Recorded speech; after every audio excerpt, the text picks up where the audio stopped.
libala koza presete ke ponde kwana ba libala silate libala silate soki tanga maki obala kaka mais ko bala te po kinganya bali to mobali na ngamoko to zaka na ye abali ngapela ke koluka mobali pona prouver mabala bongo mama yumela te senga nzambe apesa yo mobali na yo ya sur ne bat balobaka ya sur oyo bovanda na ye boboti bana bosi bakoko soit boboti pete soit ndeka nzamba okumbela bino mutabala pona mbala moko pe ko bala za vie mbimba donc to bala teke poto lakisa bato to balani to bala teke poto tala ba aventure mais tant yo mona ke dake kokabwaneza malamu donc c'est que c'est inutile à s'engager donc divorce c'est mabe makasi libala eza nango pasi te mais oye baka nde kozala nango omona ngo fasi nga kama bato mso ba bato ba na kati ba olinga ba bima e bongo bino ba olinga bokota so koti na kati baka kosola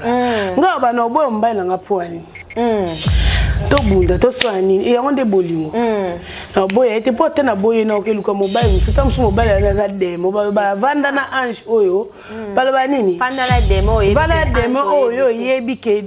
ange oyo yebi te c'est ça Serge Mwembo ya nanga Serge abinanga la reine libana biya yo na yanga nde to umela kaka ya batu musu deje kufi nanga linga musana nga meko bima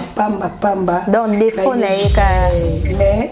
à part ça mobali malamu qualité au CPA makasi olali on nzambe merci na esa pe nzambe sikatenda ona senga ka pesa nga mobali nanga bon seigneur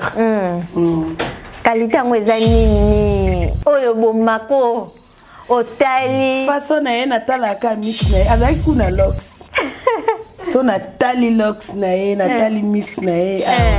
miss nous ko atie lentille mais atie lentille donc et bon mangana ese ke kutu lataka lunette ati musuba na ba voutement bango telenga mbaye na miss so atali ka miss donc na comprendre bien et là il bosser attirayo et papa Eric ezaki miss na aspect physique